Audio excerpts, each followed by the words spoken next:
আছে, যেটা আমাদের পায়ের নিচে, এর থেকে বড় প্রতিবাদ আমি মনে করি আর কিচ্ছুই হতে পারে না একটা দেশের জন্য। আমাদের দেশের পতাকা আকাশে উত্তোলন হচ্ছে, আর ভারতের হিন্দুত্ববাদী মোদীর দেশের পতাকা আমার পায়ের নিচে রয়েছে, এর থেকে বড় প্রতিবাদ আর কিছুই হতে পারে না। এই জন্য আমি বেশি একটা কথা দীর্ঘায়িত করবো না।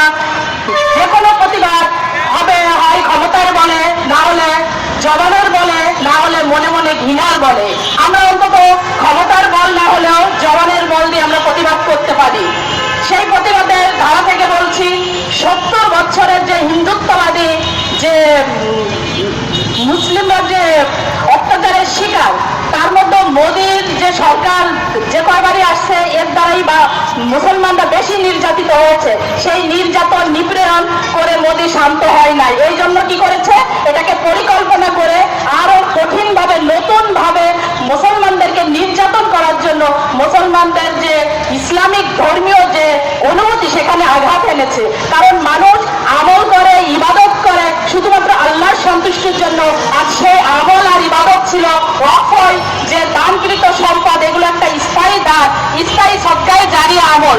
যারা সম্পদ বিলিয়ে দেয় তারা আল্লাহর সন্তুষ্টির জন্য স্থায়ীভাবে সদকায়ে জারিয়া আমলের জন্য দেয়। সেখানেও মোদী হস্তক্ষেপ করেছে যাতে কোনো মুসলমান স্থায়ীভাবে সদকায়ে জারিয়া আমলের ভিতর